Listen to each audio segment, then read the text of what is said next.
Hello guys, क्या हाल चाल। तो इस वीडियो में हम कवर करने वाले हैं हिंदू मैरिज। सबसे पहले हम डिस्कस करेंगे इसमें एब्स्ट्रैक्ट और ओवरव्यू, जिसमें हम मैरिज का टोटल एक ओवरव्यू लेंगे। ट्रेडिशनली क्या कॉन्सेप्ट्स रहे हैं और मॉडर्न टाइम में क्या चेंजेस हैं, इंडिया में क्या है, ये सब। फिर हम दूसरा टॉपिक देखेंगे डेफिनेशन ऑफ मैरिज। दो तीन डेफिनेशन हम देख लेंगे कि मैरिज की क्या क्या है। फिर तीसरा हम कवर करेंगे हिंदू मैरिज अ सैक्रामेंट। इस टॉपिक के अंदर जो है हम देखेंगे कि हिंदू मैरिज स्पेसिफिकली क्या है, क्यों करी जाती है एक हिंदू मैरिज, वगैरह वगैरह। और लास्ट बट नॉट लीस्ट आखिरी में हम देखेंगे वेरियस टाइप्स और फॉर्म्स ऑफ मैरिज, जिसमें हम मैरिज के अलग अलग टाइप्स जो है उसको स्टडी करेंगे।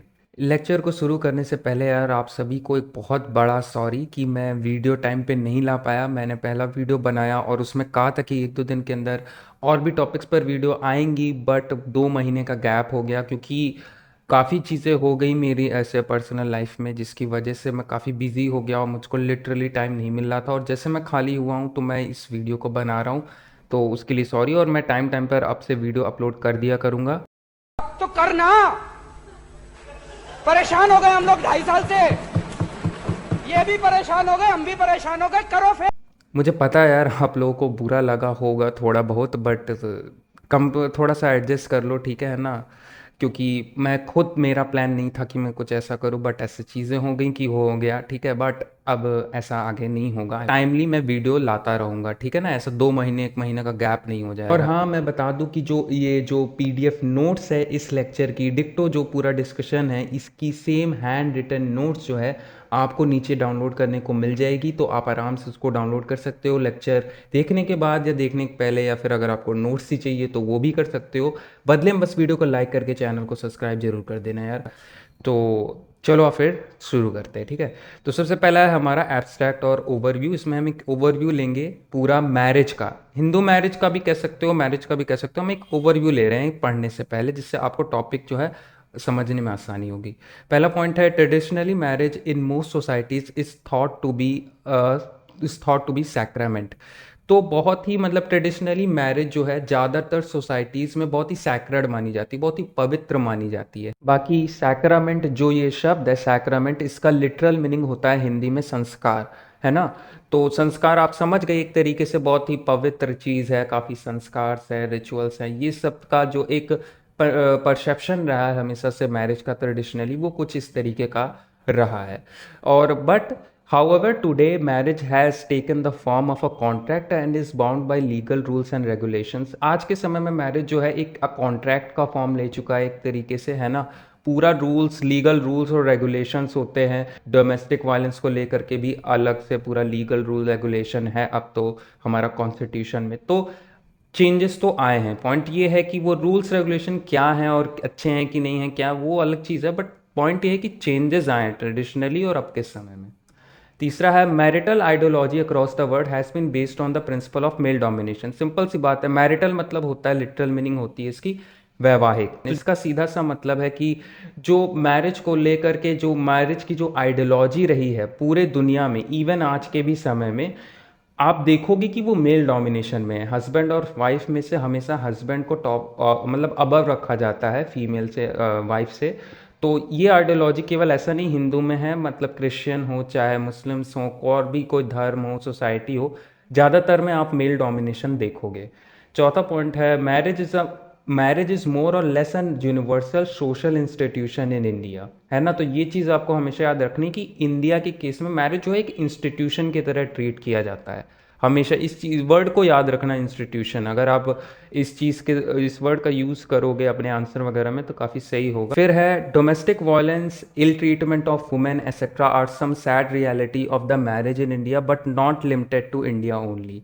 हाँ, ये भी है कि जो इंडिया के केस में स्पेसिफिकली ये थोड़ा ज़्यादा है, डोमेस्टिक वायलेंस और वुमेंस के साथ तरह तरीके से जो है इल ट्रीटमेंट किया जाता है उनका, अक्सर जो है।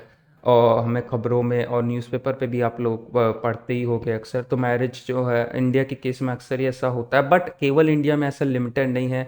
जो एक आइडियोलॉजी है मेल डोमिनेशन की मैरिज के अंदर, वो ऑल ओवर द वर्ल्ड है। तो कहीं ना कहीं ऐसे केसेस हमें पूरी दुनिया में देखने को अक्सर मिलते ही रहते हैं, बट इंडिया के केस में हाँ, सीन कुछ अलग ही है।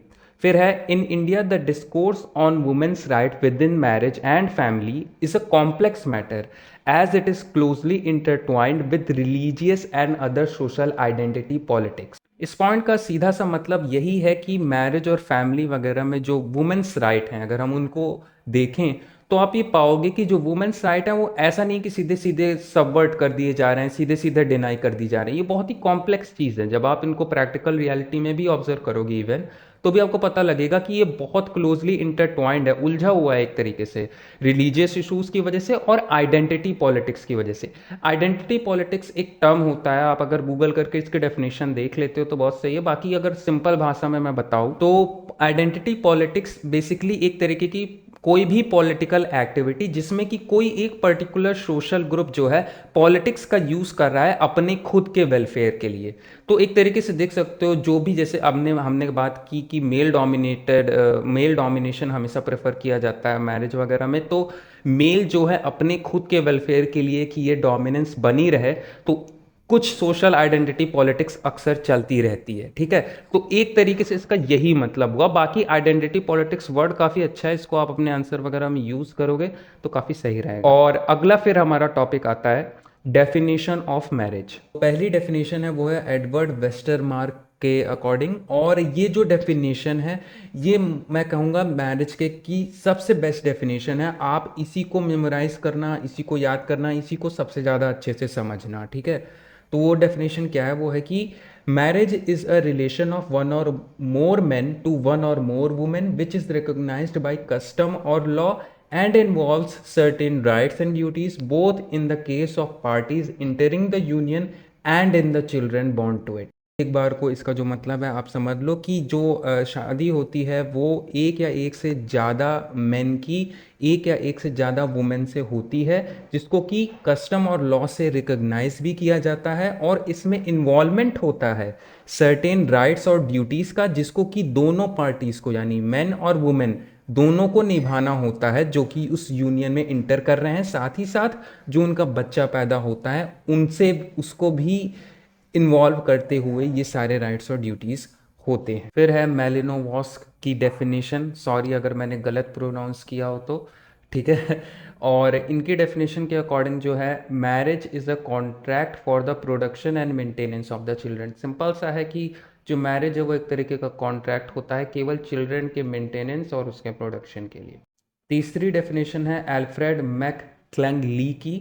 इसके accordingly marriage is the public joining together under socially specified regulation of a man and women as husband and wife. इस डेफिनेशन का भी सिंपल सा ही स्ट्रेट फॉरवर्ड सा मतलब है, बट मैं कहूँगा जितनी डेफिनेशन तीन हमने डिस्कस की, जो सबसे पहली वाली थी उसी को आप समझो और याद करो तो बेटर है।